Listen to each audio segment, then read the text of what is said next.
What's going on, guys? With me, I've got a special guest, Joe, SilverJackify, also a YouTuber. Check him out. How you doing? What's up, everybody? All right, we thought we'd get together. This is actually our first collaboration together. We met at the National. We had probably had a decent amount of conversations beforehand. He's been one of my top Rookie Card Explosion Box subscribers, so I appreciate him for that. But this is our first collaboration. I'm bringing Joe on because he's a collector first, but he also sometimes buys things with the intention of, well, at least hoping that it will increase in value over time. His track record has been very, very solid. He has, like me, he's baseball first, but he's deviated away from baseball to pick up goats of other sports as well. Tell us a little bit about yourself, Joe. What are your motivations? How long you been doing this? Oh, yeah, sure. So for those of you that don't follow my channel, SilverJackify, check me out. I've been doing this for, 6 years. I think 2014 is when I started doing it. And, when I first got back into the hobby, I had, I went to shows. I didn't really know anybody. I bought some cards. I would show it to like my family. I'd show it to my wife. Nobody had any interest in seeing any of the cards that I had. And so one day in 2014, I'm just sitting in my basement. I'm like, you know what? Maybe I could show off my top 50 cards and see if anybody on YouTube cares. And I remember when I posted that video, I thought it would get maybe, a couple of views. Maybe somebody out there would care. And then 6 years later, that video has 50,000 views, and I've created so many great relationships over the time that I've been on YouTube, and it's been so much fun, and it's really just so exciting what's happened to the hobby, especially over the last year or two. Just taken off. A lot of my high school friends that have gotten into it recently. I don't know if you've had the same experience, Phil, but high school friends, college friends. People on YouTube that I'm really good friends with now, like the show in Chicago, the National, was a blast. I'm praying that there's another one this year. So, yes, please. Both of us have each had COVID, by the way. So, but by the time it happens, I'm sure our antibodies will wear off. And even still, our lives haven't changed much. Don't want to go down a rabbit hole, but yeah, we need that National to happen. We need it to happen. It's amazing. I can't even express in words how much fun I had. It was incredible. Yeah, that's the biggest thing. Like, I know some people love this hobby explosion that's happened even over the last week, by the way, which I'm sure we're going to get into. But just the fact that there are so many people that you go to the National, like you go to a show now and you know some people there. You talk cards, and you kind of compare notes, and you have somebody to bounce some ideas off of. It makes it so much more fun than what I was doing 6 years ago, and like going to a Target, opening up a blaster box in my car by myself, and having no one to talk to about it. So it's been a lot of fun.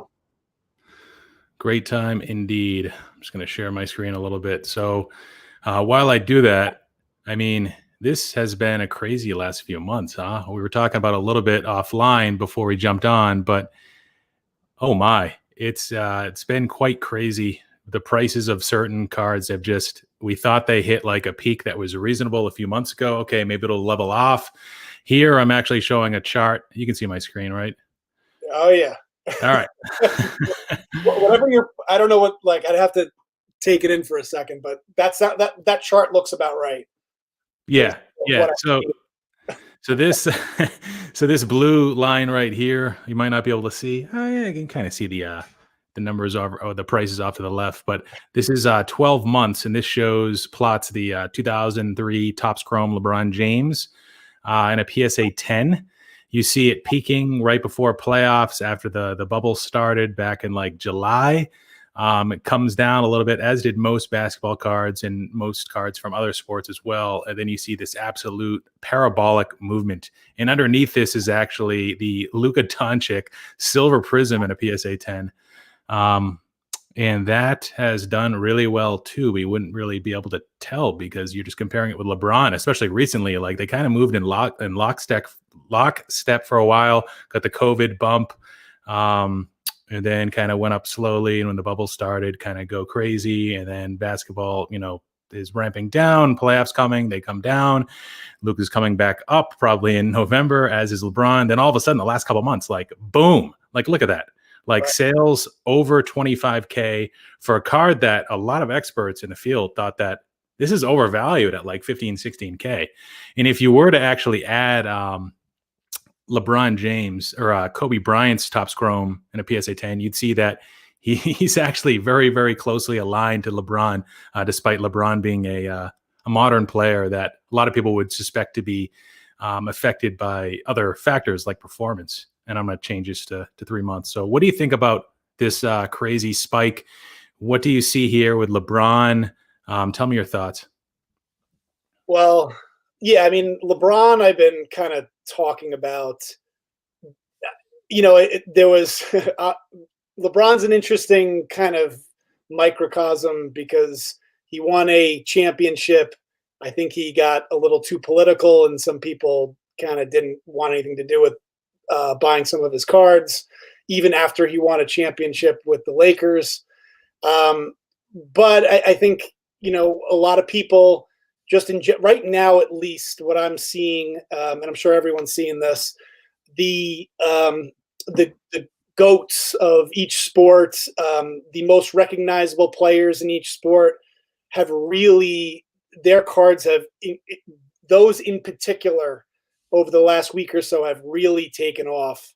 And so, yeah, I think that's what we saw with LeBron is it's not just LeBron, but it's like all of these, these cards that are just the most iconic cards in our hobby have really taken off. And I would assume that a lot of it has to do with, a lot of new people still coming into the hobby. I think that has a lot to do with it.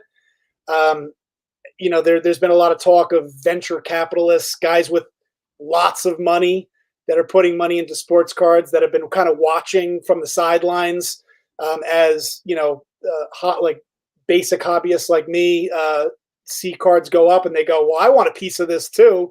And so what do? If they don't really know much about cards, they go in and buy the most iconic cards. You buy the LeBron, you buy the Jeter SP, you buy the 52 Topps Mantle, you buy the 2011 Topps Trout. And so those types of cards over the last couple of weeks have just gone insane. But it got insane to the point that I'm like, I don't even know what to make of it. Like it's totally unprecedented. Some of the spikes that we've seen over the last couple of weeks. It's crazy. Right. Nothing can go up forever. And usually following a parabolic move, you get some sort of a leveling off, a retracing. But that often means higher highs after it drops a little bit. But right now, there's so many positive factors for sports cards, not to mention these higher end GOAT-like cards or cards of GOATs. You mentioned the big money. I think I've heard references on publicly through social media at least 2 or 3 times to funds. So Sports Card Investor mentioned a fund that he had heard about, $100 million. That's how much they're spending on sport cards. That's how much they have to deploy probably in the next 6 to 12 months. Kind of crazy.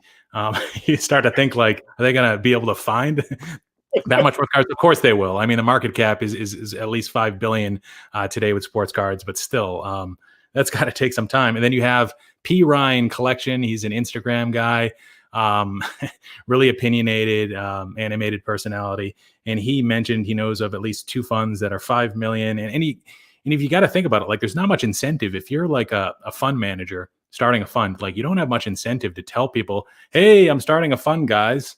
I mean, that doesn't really help you. You don't need to like advertise it to make money. You're making money off assets under management. A small fee there, maybe some carried interest, a fixed fee, whatever. But so in addition to the funds, you also have the fractional share companies, which I think you mentioned. And, it's like, I think it's kind of telling, at least with the fun part, like why the money's moving away from Luka into LeBron, Griffey, Jeter, Trout, some of the more established players, some of the ones that aren't currently playing, some of the ones that even Mike Trout a little bit we've seen in his career is halfway over with a base PSA 10. It's hard to tell like what's driven by funds and what's not. But if I'm a fund manager, it's going to be hard for me to explain to my clients, the returns of this fund were only X because I didn't invest in Michael Jordan, or I didn't invest in Kobe Bryant, or I didn't invest in vintage. It's a lot easier to explain, like, yeah, I missed Julio Rodriguez being the number 3 top prospect by Baseball America, which came out 2 days ago, and the spike happened there.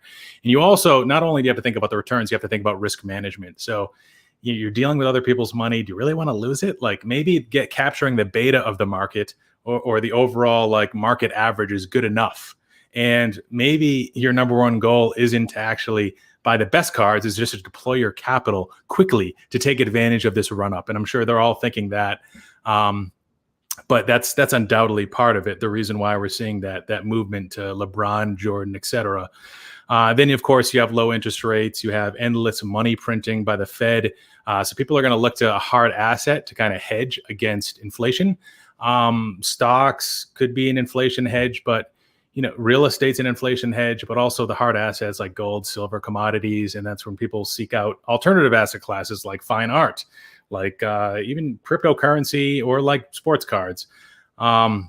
So undoubtedly a lot more mainstream exposure. Your friends are asking you about the hobby. Mine are making fun of me. Mine are showing me news articles. I'm like, yeah, I saw that. That's old. That was from yesterday. Yeah, I know about the Trout sale, the Mickey Mantle sale. But yeah, real crazy stuff, man.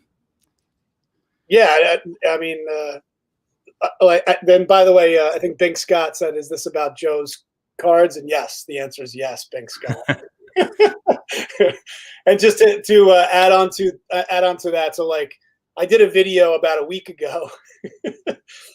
I did a video a week ago where I looked at my cards and I go, okay, what are the 20 hottest cards in my collection? And that Jeter SP, I had that card at 7,000 a week ago. And there's an auction right now. That card, there's an auction. It's the most watched auction on eBay.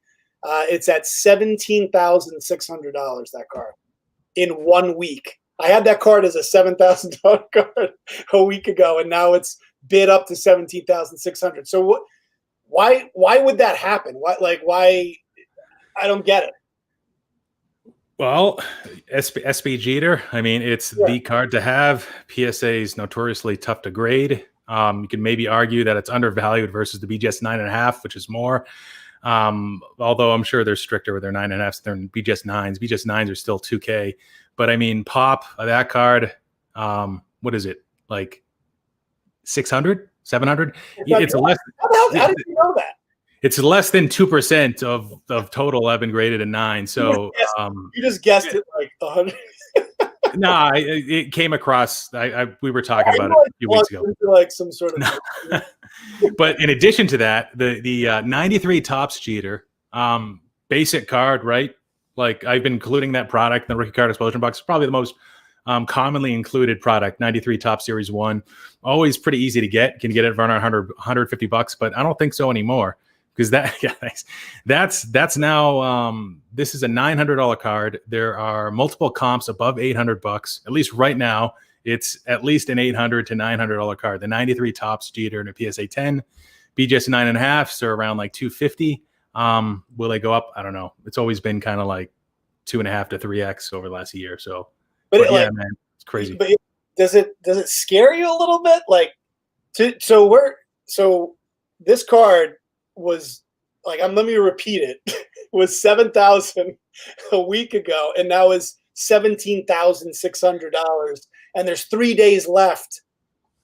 Is that like, are we seeing like the bubble, and is it about to burst, do you think, or what do you think? No, I think that Jeter card's fine. Maybe it falls back down to like 12, 13, but at 7,500, it was undervalued based on all the other cards that have gone up. Yep. And it had been between 4,500 to 7K for like the better part of the last year after the Hall of Fame induction. Even before that, It was around 5K for a while. So just based on like, it's not hard. You start to research players like, all right, who's the next guy to go up? Is it Ichiro? Ichiro kind of got his like 3 to 4x over like a 12-month span. You already got that, but that was like earlier in 2020. So your guess is as good as mine, man. But how does this? So I guess like, how does this affect the way you collect? Are you trying to chase the alpha here? Are you trying to like go after the next best thing, or are you trying to calm down and wait till like, you know, the market pressures settle? Yeah, I think it just like, unfortunately, it just sort of reinforces what I've been talking about on my channel, and probably just continue to do more of what I've been doing, to be honest with you, because I've just been killing it just nonstop. I've been talking about the like how I thought cards were going to explode for a long time, and just to be this right has felt pretty nice. Like, I feel like they should make like a fountain where you just kind of sit and you think about like how right I was. And no, I'm just kidding. Kind of, but yeah. What I think, I think what I'm going to probably do. The problem is, I'm not like, you have to be very careful, because I think that there are some overpays right now. You know, I guess the cards that I'm looking at right now are guys that, you know, are sort of the GOATs of their era, but maybe are undervalued. So, you know, I'm taking a hard look at, you know, Miguel Cabrera. I'm looking at Albert Pujols. I'm taking, I think, like, and I've been talking a lot about this a lot on my channel, is I love to buy cards on the way down. So I think after the playoffs are over, there's going to be a huge opportunity. Like, it happens every year, where after the Super Bowl's over, there are going to be some drops in prices of some of the greats, like, and some of the great players were in the playoffs this year. Like, Drew Brees had a very unceremonial end to his probably his career. I think it's a great time to buy Drew Brees, actually. But whoever gets knocked out next, I would expect their prices will probably go down. So that's sort of, for me, it's about like the timing, but continuing to go after some of the greats, but just timing it right. Because right now is probably not a good time to go after, you know, the Juan Sotos and the Tatises and the Acunas. Yeah. Oh, yeah. Yeah. And it's funny. I don't want to spend too much time at this point, but everybody always says buy in the off season. Well, you know, you could argue against that theory for the last like 18 months to 2 years. The people that are coming in are year-round investors. I think when the hobby was predominantly collectors, that's the way it generally worked. But now you see with modern basketball, we're going to see it in a little bit, that like it might be a good time to buy Luka right now. Like, his prices really haven't done a whole lot over the last month. Like, or like even Zion's come down a little bit, at least with his some of his base cards. So but when players are eliminated, like Lamar Jackson, like nobody's gonna be talking about him for a while. That's a guy I'm kind of thinking about a little bit. Like, that's more speculative though, so I wouldn't go too crazy in that. But so aside from like focusing on the GOATs, there's other themes. Like, what do you think about building that fountain? Was that? What do you say? I said, what do you think about building the fountain? Building the fountain. The fountain where you would go to the fountain, you think about my channel and just think about all the things that I said. All right. What I was going to bring up was there's a lot. There's some other themes, like so PSA 10 versus PSA 9 versus all other grading companies. Yeah. Over the last 2 months, we've seen, I think, wider than normal ratios between what a PSA 10 sells for and a 9 for a lot of the key cards. Yep. In PSA 9s have done really well over the last year. But if you were to look at just 10 versus 9, there's been a lot of cards, a lot of key cards, a lot of rare cards where the 10 has outperformed it on a percentage basis. And then you look at PSA versus other grading companies. I know I was like a huge proponent of SGC for a few months. Part of my bold predictions video, they're going to like, do something with modern this year. They end up with an opportunity and I look like an idiot because they squandered it. But besides the point, like, they haven't fared well over the last 6 months versus PSA. Neither has Beckett. And like, without going too much into it, like, I'm thinking that this is going to be another year where PSA 10 dominates, but I also think that with rare cards that are serial numbered, that there's like 250 or less of, or fewer of, I think going after Beckett, I think kind of makes sense. Sometimes it's just better to have the card regardless of the grade. We recently picked up a Topps Finest Refractor, number to 250 rookie card of LeBron. Picked it up at a BGS 8.5. But I mean, like, I think cards like that or like early, like Michael Jordan inserts where you can't find any PSA 9s or PSA 10s where they just don't exist or they don't come up for sale. I do think that, SGC and Beckett will always have a place for that with modern cards, talking about modern cards. And with Beckett, it's always about the subgrades with me, at least with me. By the way, I'm drinking an old fashioned. Some people asked what I was drinking. Nice, man. Yeah. I definitely see the opportunity. Speaking of that Jeter, I've seen that the 8s have taken off, the PSA 8s. So people, it's going to get to a point where certain cards are just getting out of hand, and you start to look at other opportunities. Like the 86 Jordan has gotten completely. It's just totally ridiculous at this point. So. Collectors are going to go after the 87 and the 88 and the 89 and the 90.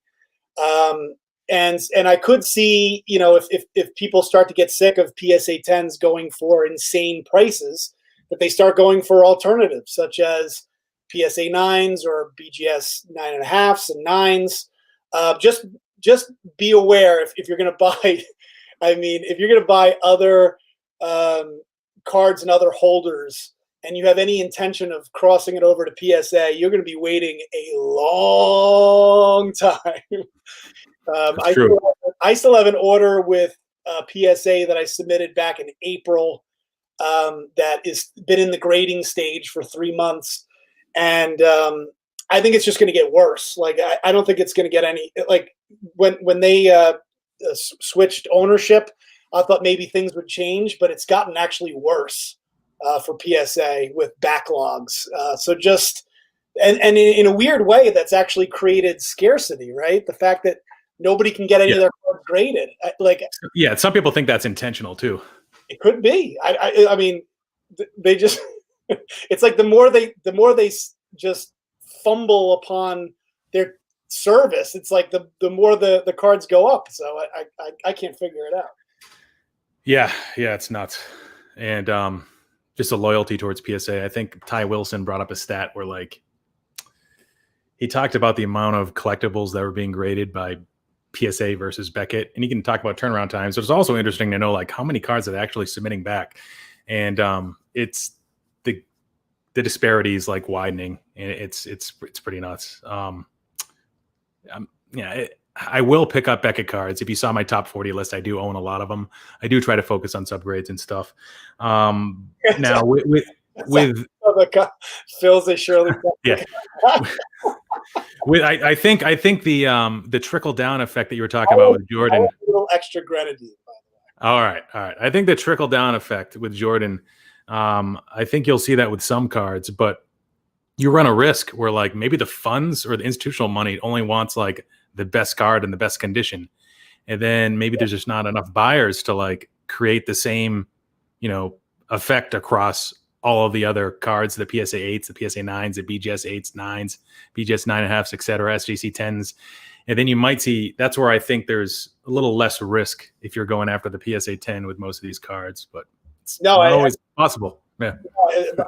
That to me is I could be wrong, but to me, that's the reason for this spike that we're seeing in some of these real high-end cards, like the Jeter and the Jordan cards, is just people, institutional investors that just have endless amount of money to spend.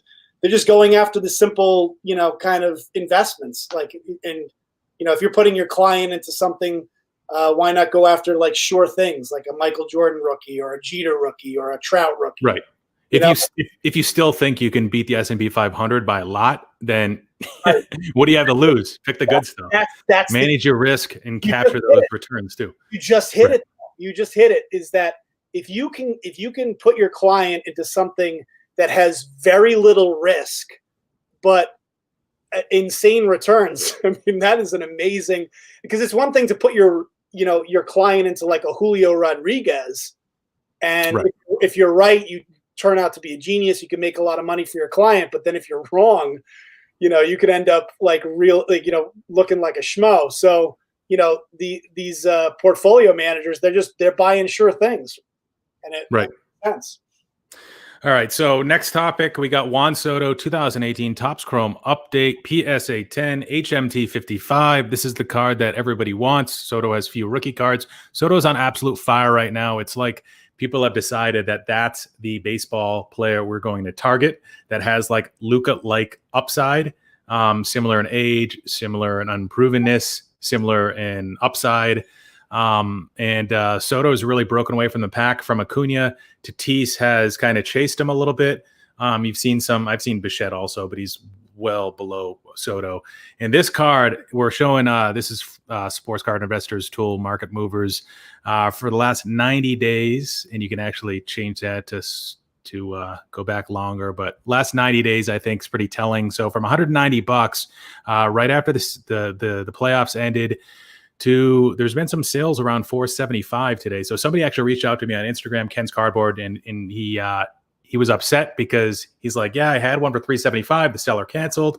So I actually sold him one of mine. I have 7 of them. I was like, I'll give you one for $400 if you want it. He's like, you sure? I'm like, yeah, sure. Just pay me through friends and family. We're good. And but part of my thinking was like, maybe you don't need that card right now because he's up a lot. This is a card where it's very easy to gem, probably over 90%. I know the Acuna from that product at one point was like 97% gem rate. Like we're talking some of the best card stock ever. Now the set wasn't printed as much as 2019 Topps Chrome Update, but I mean it's got a pop of 8,333. We're looking at quite a move from basically about doubling. You can actually change this to do like percentage changes, so it shows you like up about 160% in 3 months. Pretty crazy. What do you think about Juan Soto? Do you think he's got more room to go? I mean, we're probably 2 months before the season begins if it starts on time. I love Juan Soto. So I'm going to sound like a broken record because my philosophy around sports cards is pretty simple.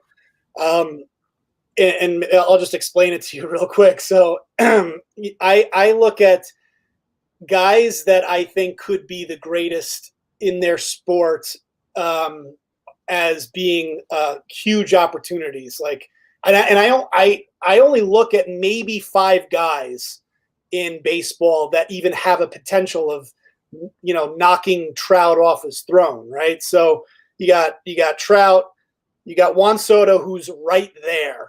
Juan Soto's right there, and Mookie Betts, who's right there. So you got those 3 guys, right?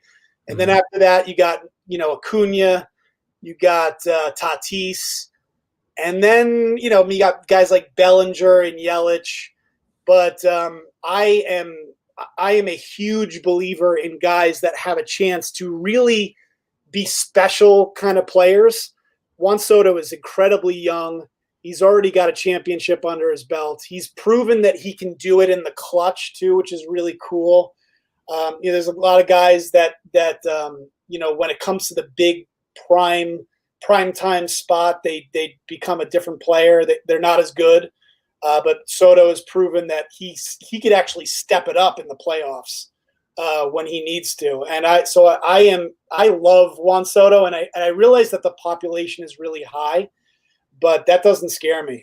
I think that his cards could seriously continue to take off over time, and I honestly don't think it's that much of a risk either. Now, is there a risk short term that it may go down a little bit? Yeah, but right. If you're somebody like me who buys and holds, it's going to continue to go up. Like there's no fear. You can put your money into a Juan Soto Chrome PSA 10 and just watch it go up for the next 5 to 10 years, probably longer than that. And if he overtakes Trout, which could very well happen, just wait. If he takes over Trout and people go, Juan Soto is the best player in baseball, the sky. So Trout, what he's done is remarkable because he's performed at high level, but he's done that over 10 years, 8 or 9 years to this point. Even if you look at Trout's first 3 years versus like Acuna and Soto's first 3 years and compare WAR, Trout's at like 21. They're at like 10 or 11. I don't think he could rival Trout unless Trout has a precipitous decline the next few years, which could very well happen. We saw it maybe statistically start to begin last year when he finished like outside the top 5 in MVP voting. His WAR, his OBP was down, his OPS was down, strikeouts were up. Defensive play was a little bit down, although he didn't have any errors, just the way they score it on Fangraphs. But I think the best player and the best hitter are two different things. But I think he might not need to be the best player. If he's a prolific hitter, if he gets it better, if he hits 50 home runs and bats 350 and has a 450 on base percentage, a 600 slugging, like he could do that across a full season. Trout's never had a year where he's hit 330. Right. Trout's never hit 50 home runs. So it's hard to compare him with Trout because they're two different players. Better comp might be Pujols. Can he stay healthy? And again, can he play at a high level consistently?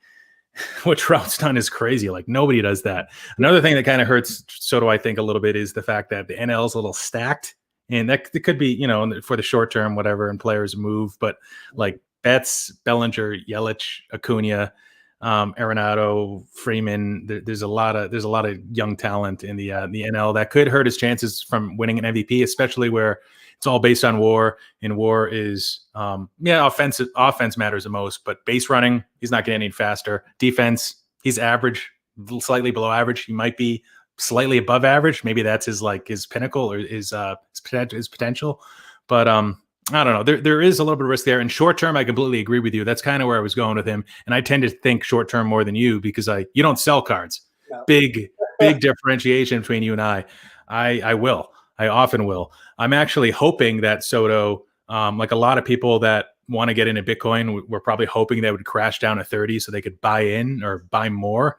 I'm hoping that Soto has like a lackluster start because I'll buy more of his stuff. And I think with that base card we just saw, I don't know, like a lot of people just assume it's going to keep on going up till the season starts because that's what happens the off season because people are anticipating the season to begin. But cycles have changed a little bit. The off season, in season thing. Other players like Acuna might catch up to him. He might level off, go down a little bit. You don't know what's going to happen. You really don't.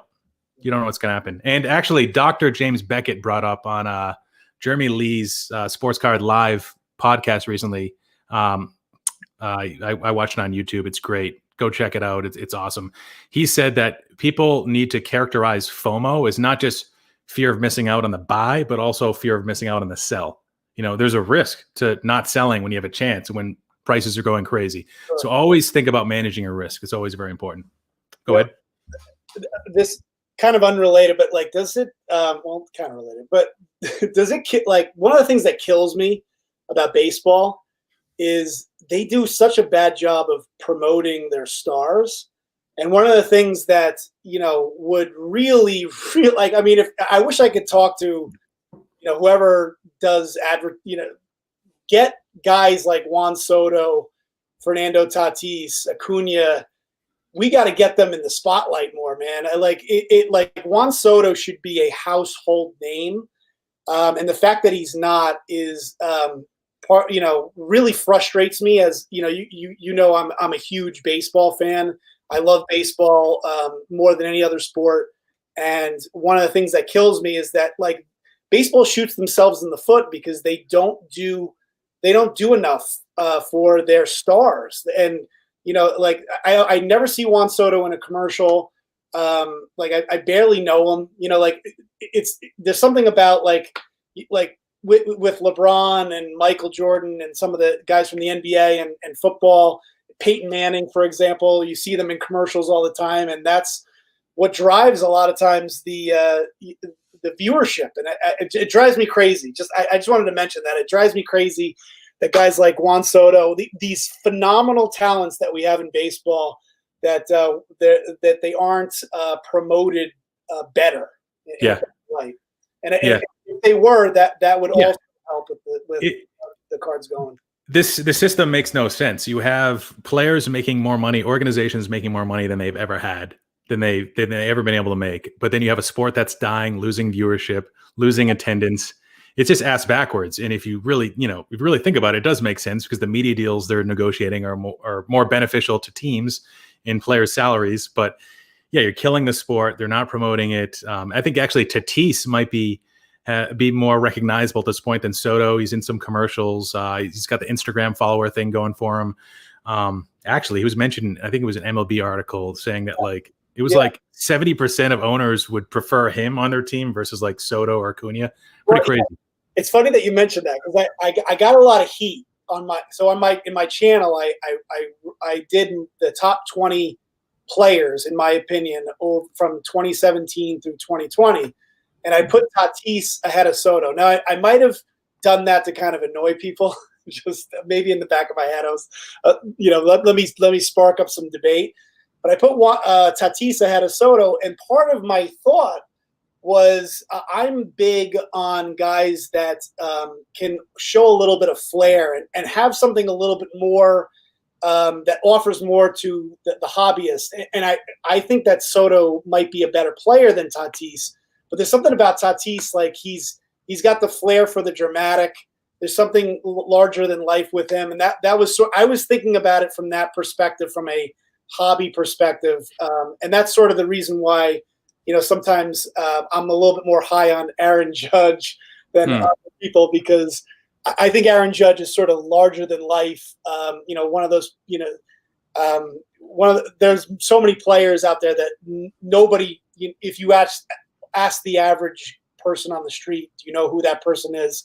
But they might know who Aaron Judge is just because of his, because of who he is and being the judges' chambers and Yankee Stadium, all that stuff. So I think yeah. With Soto though, think of Trout, his personality, good guy, really nice guy. He's great with the media. I'm sure he's a great teammate. He's a good leader.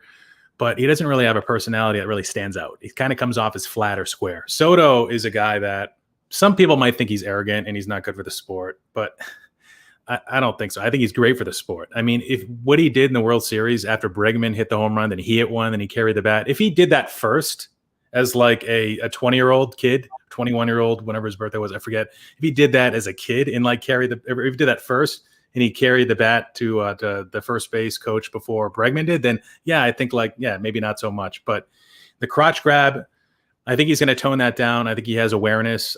He's just a guy that I really like. He's different. He's confident. He's cocky, but he should be, because he's destroying the ball. He's probably the most feared hitter in the game right now. He was last year. He led the major leagues in OBP and slugging. He led the National League in batting average. This is short season, and everybody will say that the stats don't matter, but they'll matter when we own the cards, or the players of the cards that or the cards of the players that actually played. And if it helps our argument, we're going to say that it did matter. With the playoff argument, by the way, I think Stove wants your black soda. Oh, got it. By the way, Rich Paul, sorry, I meant to answer you. What would I prefer, a PSA 10 Trout Topps update, or a PSA 9 of the Bowman Chrome Refractor with lower pop? I think for a lot of people that wouldn't be a toss-up, but for me it kind of is. I do think that the PSA 9 Bowman Chrome Refractor, if we're talking the number 175, not the draft, with the lower pop, I do think that they're fairly close, and I do like that card. Especially, it's a lot cheaper than a PSA 10, and the multiplier there, that's one that's kind of gotten out of whack. I wouldn't buy the PSA 10, but I do like the 9s. I do own an SGC 9 as well. The playoff thing, though, with baseball, and I might be in the minority here. I'm sure I am, but I don't think the winning a World Series really affects your card values like it would in any other sport. And my reasoning for that is because I think opportunity is equally distributed, and accountability is distributed. If you think of Tom Brady, he does a lot.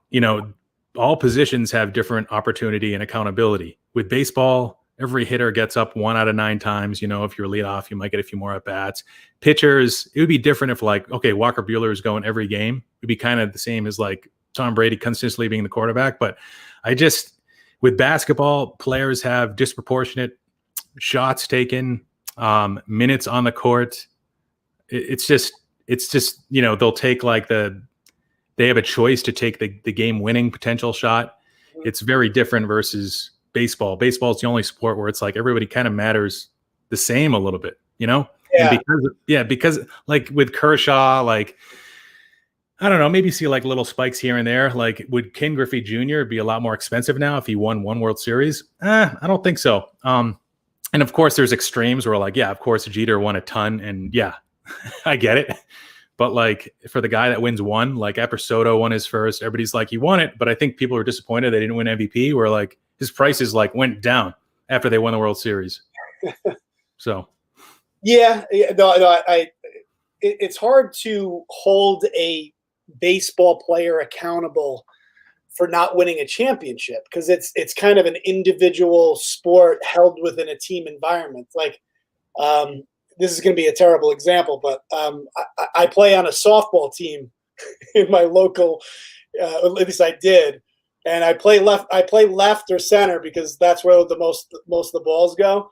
And there's like, my team is horrible. Like we call ourselves the Misfits. There's nothing I can do about our team sucking. Like, I'm just in left field and my team sucks, and I'm just standing there out in left field. There's nothing I could do about it.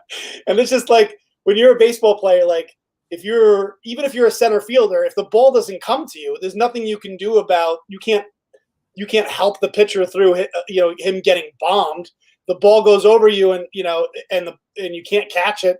The guy hits a home run. You can't stop that from you throw your glove. Right. So, but with basketball, I think it holds a little bit more. It's more important because then one player can really carry a team right. to a championship. And I think that holds true for football too, because key positions. Yeah. When you're quarterback position. When you're the quarterback, you have the ball every single time, and you determine what's going to happen in the game. Not as much as basketball, but but with baseball, it's like there's so many greats that have never won anything, and it just happens to be the team that they played for. So I agree. Yeah, going to show one more chart. Going to show it real quick. So slab stocks. Aaron was talking about people being disappointed that PSA 10s of Panini Prism rookies, of like ultra modern players in basketball, they weren't going up after the season started. So here's a chart, probably be a lot easier to see without Zion in it. Take him out of the picture. And then you see the season started in, what was it, like December 20th, around that time. And the players started to fall a little bit. Probably some of this was to do with performance. Tyler Hero hasn't been that good. He's up top here. And I know you probably don't follow modern basketball a ton, but say if this was a sign of things to come, in that people realize that the highly abundant base cards of players that are very overhyped, in PSA 10 form, are overvalued. Is that a possible pattern that we'll see, like maybe the market correct a little bit and start to reflect that? Yeah, I mean, it's interesting. I think part of it is, I think a lot of collectors are like trying to be smart about getting ahead of, and I think that's why we're seeing a spike in baseball right now, is because people are trying to get ahead of the season, right? Usually you wouldn't see these spikes until late, maybe March, April, right before spring training. But now they're seeing these spikes earlier. So I think it's just a matter of, I think you'd be overthinking it by saying that these types of cards are no longer going to be as valuable. I think it's just a matter of some of the swings that we're going to see are a little bit different than previous years, and people are trying to get in on things early. And I'm sure we're going to see something similar to what you're showing with this graph at some point with baseball, where all of a sudden, maybe even who knows, maybe once the season starts, cards start to decline a little bit. Or maybe some of these basketball players are not living up to some of the expectations, which happens a lot. Yeah, I mean, I think that's kind of what's happening here. I think it's more about the ramp up with the sport and people being a little bit more kind of proactive and trying to get ahead of the curve there. Yep. But like in general, with PSA 10 Prism base cards, rookies, like, yeah, I think they've been overvalued. They're probably still a little overvalued. I don't think this is part of that correction. I think that might happen in time. I know sports card investor Jeff had a prediction that Select was going to overtake Prism as a brand. I think that gap will certainly tighten. I don't think this year it's going to end up being more popular. I don't think there's going to be more transaction volume, or there's going to be a higher market cap associated with Select, and for reasons that Select can't control. Just it's not available. It's not printed enough. But yeah, I think that at some point, I think. See, the thing is, like, a lot of people came into the hobby last year, Joe. A lot of people came into the hobby, and I think this year is going to be the year of not as many people, but more money across fewer people. So if that's true, then I think people that came in last year are getting smarter. Maybe they were exposed to Panini Prism first. On the baseball side, maybe it was Topps flagship PSA 10s. Maybe it was the Bowman Chrome non-autographed PSA 10. We saw like a weird spike there that retraced because some influencers were talking about certain cards. And it proved to be why, I feel like, because those kind of came down right afterwards. But I wouldn't be surprised if we saw the market act a little bit more rationally towards the unproven players and also towards highly abundant PSA 10s base cards. Yeah. Cool. Are we taking on this question here? Yeah. What do you think? Let's see. Gleyber Torres, Chris Bryant, Alex Bregman, Christian Yelich. Oh, well, I mean, I guess you guys know I love Gleyber. He did have a tough year last year. I don't know if it was injury related, but Christian Yelich, I guess would probably be the guy that stands out there. I would definitely take advantage of the fact that he had a not so great Yelich type season last year, and it might be a great opportunity. And we talk all the time about guys that that have that, like, Yelich is a perfect example of a guy that I think has the opportunity to be one of the greats. And the fact that you can get him real cheap right now, it might be a great bargain. With Bregman, it scares me still. The whole Astros thing rubbed a lot of people the wrong way. And Chris Bryant, there was an article recently about him not enjoying baseball anymore. So that was, I don't know. I'm a little worried about that. If you're not enjoying, playing ball, then that's going to be a problem. So yeah, I used to be a huge Bregman guy, but as soon as the cheating scandal came out, I really jumped off the bandwagon. The Astros thing, it's a stigma that might just follow him for a while. Watch George Springer. Watch what happens to his prices now that he's on the Blue Jays.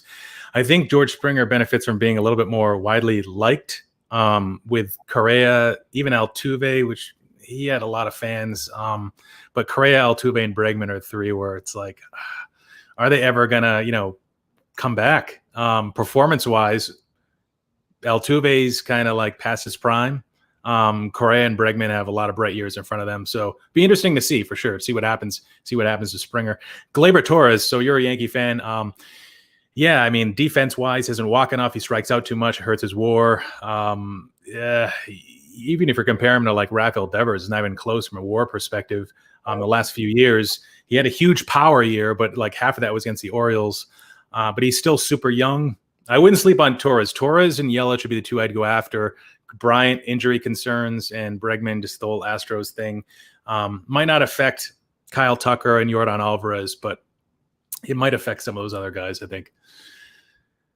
All right, so let's get into some of these questions. So I got some of these questions in advance. Nick M asked, with how weak of a checklist 2020 Topps Update had, with no true rookie cards other than Grisham and Arozarena, no good true rookies aside from them, do you feel the factory complete sets from 2020 will hold more value than in years past?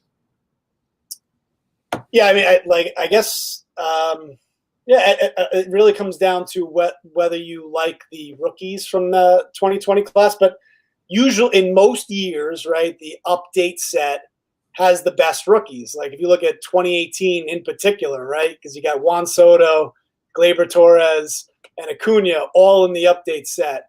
So I don't even you wouldn't even want to own the 2018 set. 2020 was interesting. I don't know if I love anybody from 2020. I really like, a Rosarina. I really I like Bichette the most. But the 2020, yes, it was one of those very kind of strange years where update really sucked.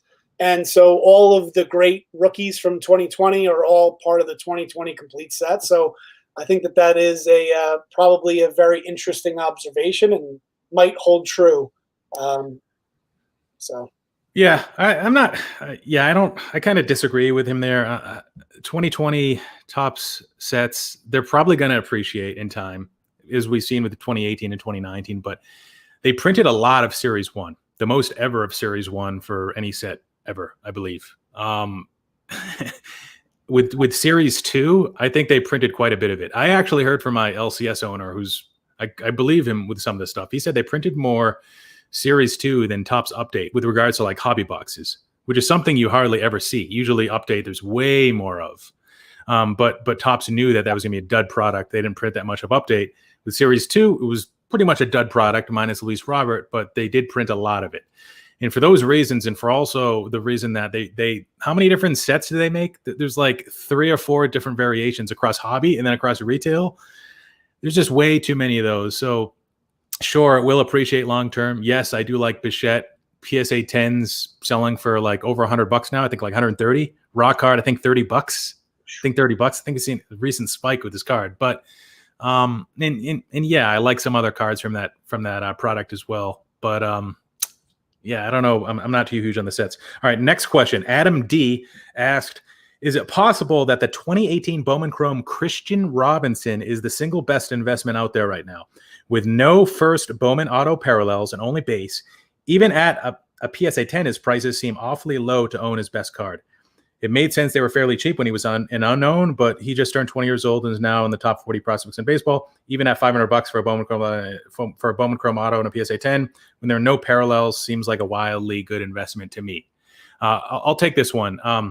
Baseball America's top 100 prospect list just came out a couple days ago. If you're not a subscriber, it's going to be tough to find that. You're going to have to search Google per team. I found out that Christian Robinson's actually out of the top 90. He's like around I think he's around like 93. He had a tough year last year, struck out a lot. Average was down. He's still trying to work on the fundamentals with his swing. Does have a lot of upside, speed, power. What propelled him to the top, I think 20, in the top 25 the year before. But like prospects overall, from a risk management strategy, or even just, if you're not trying to be like super risk averse, like minor leagues are going to be delayed this year. They don't even know when they're going to start. Like there might be like some sort of spring training starting, I think in like April, but like the season wouldn't start till afterwards. And just like, I don't know, just like him being like out of the top 90. I didn't actually know that he didn't have any parallels, but right now I would seek out like a Julio Rodriguez, Marco Luciano, even though their prices seem like exorbitant compared to him. Those are some I like CJ Abrams, like similar profile to Robinson, a little bit more speed, maybe less power, but like he's 11th. And he didn't really have that like decline. Like Christian Robinson has a lot to prove. He's just raw tools at this point. So I would stay away from him. I think I saw like PSA 9s are selling for like 220. I would stay away from that. That's probably a better deal than PSA 10s, which are now north of 500. You have anything to add there, Joe? So that's your take? Yeah. My take on Christian Robinson being the best investment out there is no. All right. All right, guys. So feel free to shoot us your questions. We're kind of going off script now, and we're relying on you guys to send us some good stuff. Do you think Kyle Tucker is undervalued? Because I got that question from my friend Mike R, Sports Card Addicts. Said he seems undervalued right now. What do you think? So I know that Well, I would guess that you think that he's undervalued. But I'm going to keep going back to. No. Yeah, I'm going to say no. I don't think he's undervalued. I would not invest in Kyle Tucker. Think about it, like again, I tend to oversimplify things, but do you think Kyle Tucker is going to be one of the that we look back and go, wow, Kyle Tucker was one of the greatest players of all time? And I don't think that that's going to be. He's really young. I get that he's really young and he's put up some decent numbers, but I won't be investing in him. I think short term he might have some nice value, and there might be some nice value there. But no, I would not. Is he undervalued? I guess he could be. I suppose he's a little bit under the radar. But again, I'm going to repeat what I said before. Like when you're building a sports card portfolio, it's not like you're not building a fantasy football team, guys. Like you don't need a utility guy at shortstop. You don't need a guy that gets you at bats. Like, unfortunately, the way sports card portfolios work is the guys at the very top are worth the most money, and then it goes down It's more like this. It's like exponentially like that. So if you're at the top, your cards will continue to go up. Do you think Kyle Tucker has a chance of being one of the best players in baseball? No, of course not. I think so. He's on a team where he's overshadowed by a bunch of guys. Like in the playoffs, he might have been the most feared hitter in the first couple rounds of the playoffs because he had like the better season. But like eventually, you start to see that like, oh, they have like 3 or 4 hitters that are just as good as him. I think that's going to hurt him a little bit more than like a Bo Bichette on Toronto, where he was like, well, Vlad's there, but he's like the guy there. Well, now they have George Springer, but you know what I mean? Like he hit like 260 at like a 520 slugging. I think what really stood out were the RBIs, and the two of us know like you can't count on that. And like nobody cares about that for WAR. It doesn't affect your WAR. From a fantasy baseball perspective, we wouldn't even look into that. I think he's super young. Yep. His defense is decent. I think he's got the opportunity this year. Springer's gone. Reddick is a free agent. Brantley's a free agent. Alvarez might not play outfield, so he's going to get full-time at bats probably against lefties and righties. I think he could get a little bit better. He cut down he increased his walks a little bit. He walked a lot in the minors. I think there's a lot of good stuff here, but I mean, like what Joe said, if you can, sometimes it's better to focus on the top dog. So somebody brought up Mookie Betts. So let's love Mookie. Yeah. Mookie's insane. Like I guess he's really good at bowling, and he like just bowls like a 300 like all the time. I mean, the guy is he's just so talented at everything he does that I have no problem putting some big money into Mookie. I'm actually kind of scared. I don't own any of him. Like I have no shares of him. Yeah, in like relative to Trout, you can make the argument that he's actually somewhat undervalued right now. Yep. Is he going to win another MVP? He had a chance. He had a chance in 2020. Just missed it with Freeman. That would have been his second. That would have been huge. I guess if you're bullish on Bellinger, it helps you to kind of see that Betts is probably going to be the guy, and for the Dodgers, he's going to be like the leader, like the top player in that team for quite a while. And I'm kind of at this point a little anti-Bellinger. So yeah, I love Betts. Somebody brought up that Bregman, Altuve, Springer. They're really great road hitters, and it wasn't just 2017. I think if you looked at 2017 through 2019, a lot of people like suspected that they also cheated, and you probably have some strong opinions there. They also cheated in 2018, 2019. Those guys, like I broke down all of them, and I was like, wow, like you could argue that all of them were better on the road across that 3-year span.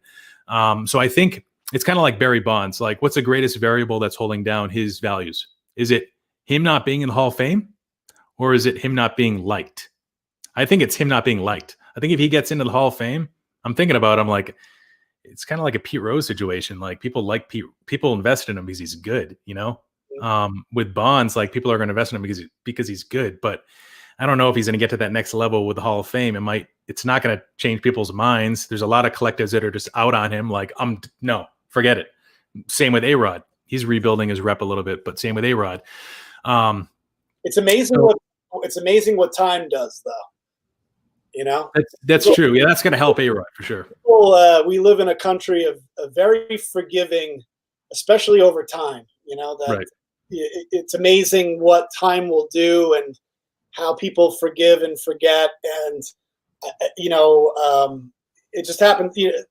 Shoeless Joe Jackson is one of the most valuable and collected players from the early 1900s. And, at one point he was blackballed from baseball and will never make the Hall of Fame. And collectors, it's like they've gone the opposite direction, right? They kind of look at it like, it's something special that I don't know, that he's like a special story and kind of a sad case. But like, if you look at any Shoeless Joe Jackson cards, they dwarf anything else that's out there.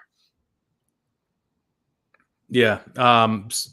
So Bregman had like a 40 home run season. I think his like home run to fly ball ratio was pretty high that year. Ball might have been a little bit juice. It's probably like 2018 or when he almost won the MVP, or 2019. Yeah, I mean, these guys are great hitters. I don't know if people are going to forgive him. Maybe, as Joe said, maybe time will fix all wounds, heal all wounds. Wander Franco. They probably will. Like one day, who knows? Maybe I'll buy a Alex Bregman card. George Springer, well liked, overcame a speech impediment. A little bit of sympathy there, of course, and his situation might be a little bit different. He was able to leave the Astros a little bit sooner. I don't know. We'll see. But all right, Askia Jones is asking if we think Wander Franco is legit. Joe's going to say no, or he doesn't care. He's not going to buy his cards. They're overpriced. I'm going to say yes, he deserves to be the top prospect in baseball, but I don't know if he's been able to develop power yet. And I think this is where like the minor leagues not really happening, instructional leagues, whatever, of the winter, and the minor leagues being delayed again this year. I think that kind of hurts his growth because now he's going to be a major leaguer a little bit older. He has an 80 hit tool. He's got like an ability, like a great eye, like he never swings and misses. He can hit the ball with authority, but like I haven't seen his power stroke yet consistently. I don't know if we've seen those numbers yet. They might develop, they might not. I think that's the big risk with him. To be honest, like him being like in the Tampa Bay system, I don't really care. I'm not going to buy a player based on their system. And maybe that's stupid, but I think teams are temporary. I think when you're on a shitty team, you have the potential to go somewhere greater. But when you're on a great team like Gleyber Torres, what's going to happen when he leaves New York? Then, like, what will we think of him? Then, like, Joe, if you're not buying him now and you're not bullish on him now, what are you going to think about him when he leaves the Yankees? If that happens. If he leaves the Yankees, he sucks. But is Wander just like? Do you know, is Wander Franco the number one? Yeah, two years in a row. Yeah, number one. Okay, wow. Yeah. Switch hitting, shortstop, good average, on base percentage, a little bit of pop, decent speed. I think he's going to be really, really good. Where I have difficulty, and now he's going for a lot less than like Soto and Acuna. Before, like when 2019 Bowman released, his base Bowman chromatograph was going for like $450, and that was like, I think, a little bit more than Soto at the time. And Soto had like 1 year under his belt. So you just have to be careful, like guys that have some established track record, like Tatis, versus guys that don't. And Tatis is more expensive than Wander right now. But just don't go too crazy and just understand if he doesn't pan out, what would those reasons be? And you can't always predict the future. Like a lot of people said, Vlad was a can't miss, and his weight wasn't really a factor. And maybe, he's still young. Maybe he puts it together this year. What do you think about Vlad this year? Vlad, yeah, you know what? He's a great buy low guy. I mean, he's one of those, like when he came into the majors, I thought he was going to be. I didn't know. I don't know. I don't watch the minor leagues, but all I heard was that he was one of the highest hit tools that they had seen, even higher than like the Mike Trout class and Bryce Harper class. And so I thought he was going to just explode on the scene, and it's been very disappointing with Vlad. And I don't blame you if you want to take a flyer on a cheap Vlad Guerrero right now. So I don't blame you. I don't know if I would go there, but I don't know. Maybe just take put a little money into a guy that you can get on the cheap right now that has the potential of being one of the greats. But it's been disappointing so far. Yeah, the way I see it is I'm buying 2019 Top Series 2 because that way I'm getting Tatis exposure, because I think I'm a little underexposed there with Tatis. We talked about him a little bit earlier. And then you're able to get some Vlad in there too, which is, like you said, like his short print is like very cheap right now. A couple people in the comments mentioned that he has lost roughly 40 pounds. He looks a lot thinner, but I've never experienced or seen a baseball player go through like a temporary weight loss thing, and for me to be like, oh, I wish I could go back in time and like have spent more money on that guy because he was better when he was skinnier. Right. And I guess we saw that with Rafael Devers, where he had a very good year when he lost weight. But like, I just think of, as a Red Sox fan, I think of Pablo Sandoval always coming to camp like really thin, and then just gradually gaining that back slowly till he's like heavier than he was the year before by like September. And then he goes through the same cycle again. And it's like, I don't know, some people just don't have good metabolisms. If you have that much, if you struggle that much and your BMI, BMR, whatever it's called, is so bad at age like 20, 21, like how much control do you think you have over that? Like I know he hadn't worked out before. I know he probably didn't have access to like personal chefs, nutritionists and stuff like that. But a lot of that's genetic. It sure is. A lot of people would compare him to his dad. Like, oh, he's got the same body, because they have like big asses and I don't know. They can both hit the ball really hard, but like Vlad Sr. was built completely differently. He was taller, he was lanky, he was wiry. He had the same backside, but he never had weight issues. Maybe he does now. Have you been working out quarantine? Dude, no. I got this impulse buy, a Peloton bike. I think we've used it like 3 times combined in 6 months. That's so funny. My wife got a Peloton bike too. It hasn't arrived yet. But, yeah. You're paying for it, but it takes 4 months to come. Great business model. Exactly. Like, oh, man. Because I won't I can't imagine me. It'll probably be down here. The Peloton. Well, you're fit. You don't really need it. Yeah. So somebody asked about Luis Robert, Vlad, Eloy, Aaron Judge. Who are we buying with 1,000? We can only name 2. Good question. What do you think, Joe? Ooh, one of those guys. Man, Aaron Judge, Vlad. Man, can invest in 2.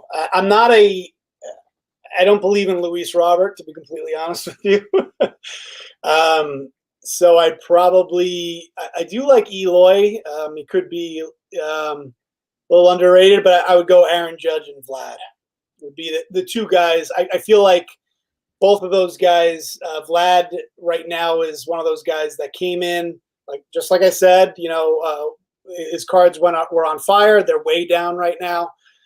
Aaron Judge has been kind of up and down, but I feel like, Aaron Judge, it almost doesn't matter how he does. Like, he's just one of those guys. He's going to end up being the captain of the Yankees. He's going to be the face of the Yankees, I think, for a long time. And whether he does, obviously would help if he had another great season. But I just feel like Aaron Judge is a little safer than the other 3. And then Vlad, there's more opportunity there. So those are the 2 I'd go with. Yeah, this is tough because Aaron Judge, I think he's like Pete Alonso. They're good to buy and flip within a year. Like if they have like a spurt where they're putting up a ton of home runs, but because of durability concerns for me with Judge, because of just overall performance factors for me with Alonso, I'd stay away from Aaron Judge. I'd also probably, I'd stay away from Luis Robert. Actually, this decision's pretty easy for me. So Luis Robert's a guy I talked about in my speculation series long ago when I made those videos. But with him, it was always like, if you can, try to sell him before the season starts, because I think he's going to struggle. And then I put out my bold predictions of 2020, and I'm like, Luis Robert is going to underperform this year. He actually ended up with a pretty good year, like pretty good WAR, like defense. I didn't see that coming. I didn't know he was going to be that good. But hitting wise, like pitch recognition and ability to like make contact and not swing at bad pitches, like that's where he really struggles. That's where he struggled in AAA. You got to be careful with guys that strike out 3 to 4 times more than they walk at like the highest level that they play in before they get called up. We saw the same thing with Joe Adell. Like, it doesn't matter how hard you can hit the ball, and you might hit some like 460 home runs, 460 foot home runs every once in a while. Highlight reel catches with Robert maybe, but like it's all around, like you're going to struggle a little bit to put up those complete numbers. I would go as far as to say that Luis Robert might be one of the most overrated players out there right now. I thought that for sure towards the beginning of the season in 2020. His prices might have come down. I haven't watched them. Especially his cards, his sports cards. Like, I don't think he's really that overrated, for baseball fans. But from a sports card perspective, I don't know. I didn't understand the whole – like, his cards are insanely expensive right now. And he was basically given Rookie of the Year on a silver platter. Like, there was nobody in the American League that was doing anything, and he still fumbled it. He lost it to Kyle Lewis, right? So yeah. His price is and Kyle Lewis was terrible in September. It's terrible. I think he hit like 220. Yeah. But like Robert hit like 190 probably. I think Robert was actually in like the MVP race for the first 3 weeks. Like, if you were to look at WAR, he was right up there. So it's not to take away from, he ended up actually with decent overall numbers. He did, but I think the second half version of Robert is more likely to what we're going to see at the beginning of the next time he plays than the first half, where pitchers hadn't really adjusted to him yet. Now, of course, he could adjust, like we'll see. But at that time, like literally in like May, June, July, like I'm pretty sure his Bowman Chrome autograph prices were like neck and neck with Tatis and probably slightly under Soto. And I thought that was crazy. So I think we both agree there. So you think I should hold on to my Eloy Jimenez Purple Sapphire? Yeah. So Eloy's a guy that a lot of people are talking about. They're high on. I know somebody who I respect his opinion predicted that he wins MVP or he leads the American League in home runs. Not so sure he's ready for an MVP, but he could definitely lead the league in home runs, and he's really good. And I think ironically, it was his comment where he said that Robert's going to be better than Trout. It was like that, where like everybody started to overreact, I think, on the Robert prices. I think after the contract, it was like $100 million contract. That was like the first big spike. And then Robert Jimenez makes that comment. Pretty crazy.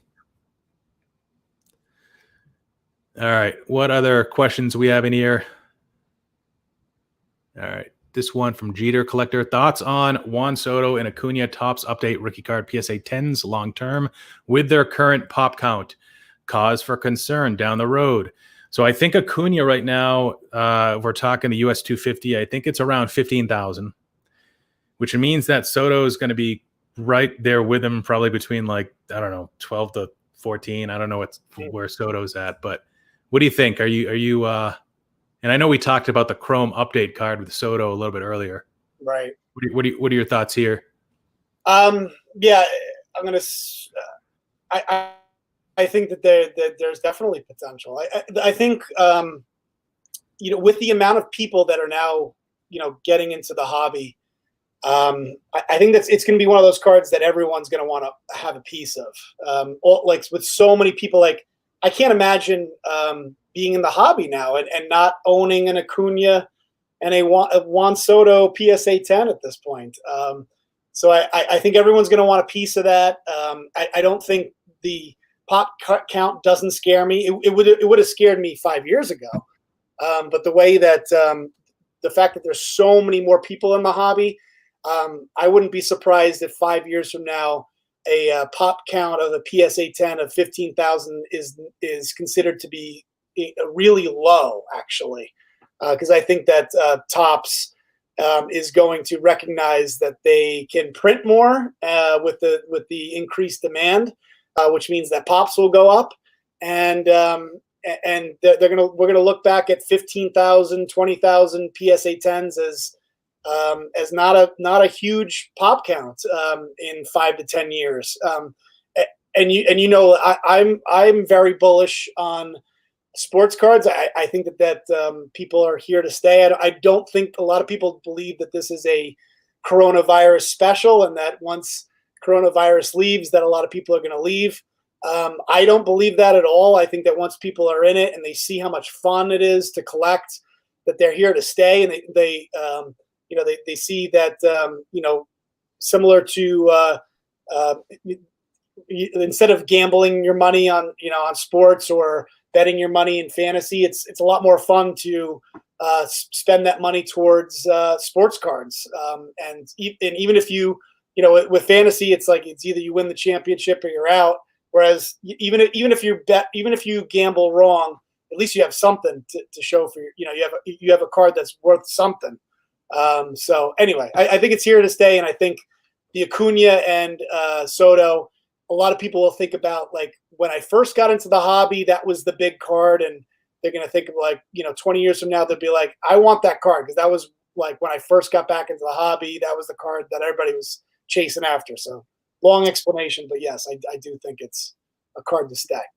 I think strong points there. Of course, you've got to pick the right players. If Acuna ends up, sucking and not doing what he did over the last few years, he still had a good season last year with like a close to 1,000 OPS, even though he missed some time with injury and his prices definitely went down. But if he continues to do Acuna-like things, I think that, what New York Yanks fan 7 says is there's going to be more people that want it than there are copies of it. But I also would say that the supply is always a variable in the supply-demand formula. So 10 years from now, 5 years from now, 15 years from now, the price would always be more if there were fewer of them. So ideally, you want fewer of them. I think there might be more data, like in analytics, that are out there in the next few years where people actually look at market caps. So you can look at Soto right now, say he's at $300. Look at Trout, US 175, and he's around 3,000, even though I know he's more than that. But so that's about, he's 10% of Trout. Well, no, because he's got like 3 times the pop. So actually he's 30% of Trout. So that's kind of how you should compare the two. Because there's definitely a lot more Soto, not to mention other rookie cards, even though he's got fewer than Acuna. So Cardboard Chronicles Josh would say you want to stay away from the base cards generally. Well, best practice at least is to manage your risk by seeking out more rare stuff, because if there's a downturn, if there's underperformance for that player, if anything happens that causes that player's value or desirability to go down, people are going to sell the more abundant stuff first, because that's the stuff they can buy later if they want. They can find it. They're going to hold on to the Bowman Chrome autograph gold refractors. And not to mention, there's a different cohort that owns that card that can withstand a 20% drop in the market. They don't care if the card goes down because they can afford to hold it, or others might need that cash that have the more abundant card. So all stuff to think about there. All right. I do think, before you jump on to the next subject, I do think that there is value in familiarity. If it's something that, everyone is like, I could close my eyes and I could see the Acuna card in my head, the Juan Soto card in my head. And I think that there is value in that, like that everyone knows the image. And, some of the cards that are, the off-brand type stuff that may not be as familiar to collectors, while the supply may be lower, sometimes it's not as desirable because, they're kind of cards that nobody thinks about, so, and as new collectors come in, they're going to want, the real simple, basic Topps card. So I think there's an argument both ways, but I believe in Juan Soto and Acuna. At the end of the day, I think will be good investments just because I think that they're going to be good players. Got it. Yeah, and I think you hit on something. You made me think about something else. Liquidity too. familiarity, but also liquidity. It's easier to get in and out of cards that people are most familiar with as well. So kind of like the standards, the staples. SM Pratt, yeah, is a Pokemon channel. He says, you shouldn't be scared off by pop reports, because pop, what that really means is popularity. People submitted it because it's popular, not around. Exactly. All right. So I'm gonna share my screen. We're gonna talk about 2020 Top Series 1. I think it comes out, wow, a couple of weeks. Jeez. I think so. I think it's a couple of weeks. But we're gonna talk about the design. I know it's not investment related, but it should be a fun way to wrap this thing up. All right. So you can't see the borders here, but I'm pretty sure it says this is design, right? 2021 Top Series 1. White borders. We've got our borders back. So I guess, well, that's a parallel, but damn it. All right. But anyways, what do you think about the design? Um, I'm not. I'm sure it'll grow on me, because it always ends up growing on me. It's weird. It's every year I don't like it, and then it grows on me. My first reaction is, yeah, I like the borders, I guess, but why do they got to make the name so hard to read? Like, I could barely read that. Like, it's a good thing I know that that's Joe Adele, but there's something like I just wish they would just go back to, like, a big fix for me would be just making the name easier to read. I don't like the diagonal thing where I'm like this, like looking to the side, and I do like the 70 years tops. I like when they do stuff like that. But yeah, I think it's okay. It's fine, but it's not. It doesn't jump out at me as anything great. Nothing special. Yeah. Yeah, I would say that there's been some designs that I liked less when it came out. And to your point, and I think it has that effect with a lot of people, where it's just something we grow into. And then sometimes we eventually like it. Okay, release date, February 10th coming up. What do you think about this product? Do you have any, do you know who's in it? No, I actually I like who's in it besides Joe Adele. Do you know? Yeah, so a lot of the guys that debuted last year, well, all of them that, aside from Luis Robert, basically, that debuted in 2020. So that means Christian Pache, Alec Bohm, Joey Bart, Ryan Mountcastle, um, Dylan Carlson. Okay. So there's actually quite a bit of star potential. Right. Six Sanchez is another one. He's a number 6 prospect overall. I think Carlson was number 9 based on Baseball America's list, which came out a couple days ago. So there's definitely a lot of upside there, but there's no like one person that's carrying it. So I think it's kind of like 2019 Topps update when that came out, where it was like, yeah, there's a lot of like tier B guys, tier 2 guys, but the good thing about those tier 2 guys is they could break out and become tier 1 guys. So I like this product. I haven't pre-ordered any. I think the prices are in excess of 110 or 120 bucks per hobby box. I haven't bought any because last year's 2020 Top Series 1 came out at, it was like 53 bucks pre-order, and I think when it finally released, it was closer to like 70 to 90 depending on where you went. And that was a pretty strong checklist too.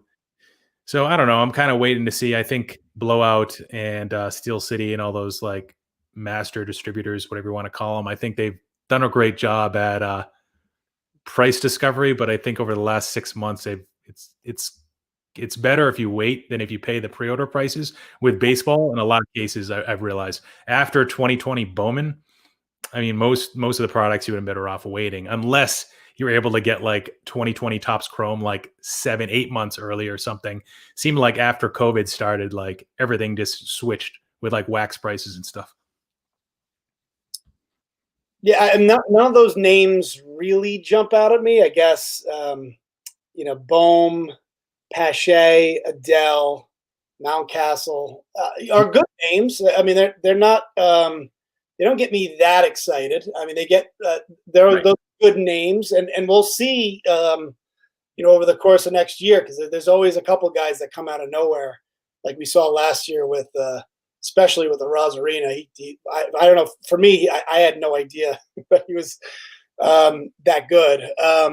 So it'll be interesting to see. You know, I think if you can get it at a reasonable price, it's worth getting. But I'm certainly the prices that we've seen lately with unopened wax is just something I've never seen before, and I don't know how to navigate this new territory. Like, I'm just so used to going to, you know, Target and Walmart and just being able to pick up a blaster box. And nowadays, like, you know, I think you have to arrive at like 5 in the morning and hunt down the Excel rep in order to get yourself a couple packs. So I might be relying on you, Phil. Like, you might be my only hope. Oh yeah, card explosion box. Yeah, I gave retail in like March. I was like, all right, I get why people do it. Not for me. The return over time, whatever, it's just not in the bag for me. By the way, speaking of crazy prices, 1986 Fleer Jordan sold tonight. You see that? 61,300. That's a PSA 9, guys. Can't see it. That's a nice PSA 9. It's not PWCC. I can't tell. A friend just sent me a screenshot of that. Craziness. So I'm assuming. So about a year ago, for those of you watching, I was this close, right before the Jordan documentary, from buying a Jordan PSA 9, and I don't know why I balked at it. I asked a couple people, and they said to wait. I usually don't ask for advice, and in this particular case, obviously, I made the mistake of asking for advice. And pretty much everyone I asked was kind of like, maybe wait, look for a better center Jordan, and it'll go down as my biggest. I hope it'll go down as my biggest sports card investing regret. And because I could have gotten it for, I don't know what, I think it was like eight grand. I could have gotten that. So now it's 63 grand. Okay, great. So, even the great SilverJackify makes mistakes too. So, right. And yes, I talk in third person sometimes. All right. So last question we're going to answer, then we're really going to end this. Kyle Lewis and a Rosarena worth the hype? I'll say no. A Rosarena Topps Chrome Sapphire right now, probably around $200 raw. Same price as Rafael Devers. There was probably around 4 times as many that were printed of a Rosarena versus Devers in 2018. So a Rosarena could start out real hot, but I still think even if he did that, his prices right now, at least with that Sapphire, I don't know. The thing is with the Rosarena, like, you got to realize everybody's human. Players go through hot streaks. They go through cold streaks. We saw his hot streak. We saw it under a magnifying glass. It was broadcasted all around the world, and we saw it. Everybody saw it, but that's one would think that would be temporary, and he's not just going to play like Babe Ruth on steroids for his whole career. And he's 26 right now. Kyle Lewis swings too much, strikes out a lot. A guy I wasn't really high on at all. I wanted to see a little bit more from him. He struggled second half of the season. Maybe I'm not giving him enough credit. Guys that have high strikeout rates, don't walk a lot, I tend to avoid. That affects your ability to avoid slumps. That affects your ability to put up above average WARs, unless you're really, really good. And it hurts your ability to put up a good batting average in OBP. So I don't know. What do you think, Joe? I mean, how much of the Cardinals must be like just saying to themselves, what were we thinking with trading a Rosarena to the Tampa Bay Rays? What I saw with the Rosarena was impressive, very impressive. What I saw, and his ability to be clutch in the playoffs. I'm a little bit more bullish on a Rosarena based on that than I am with Kyle Lewis. But the interesting thing, I think, with a Rosarena, he actually can win Rookie of the Year this year, because I don't think he had enough at bats in 2020 to qualify. So the interesting thing with a Rosarena is he could win Rookie of the Year this year, which would be really I could see his cards, in the short term, getting some nice gains, especially if people start kind of going, oh wow, Arozarena's ahead of everybody. I mean, he's gonna have his opportunities like right out of the gate, which some of the guys that we talked about earlier that are going to be in the 2021 Series 1 set may not make the team to start the year and may have to wait a couple of weeks or months before they could even get started. So Arozarena is going to have a huge lead on some of the other rookies and could win a Rookie of the Year next year. So I could see that being a good short-term investment. So. Understood. All right. So that's all the time we have for us. Thank you, everybody, for joining. Hopefully you enjoyed this just like we did. And for those watching the replay, like, comment, subscribe. Filmington and Joe out of here. Thanks, guys. Thanks, guys.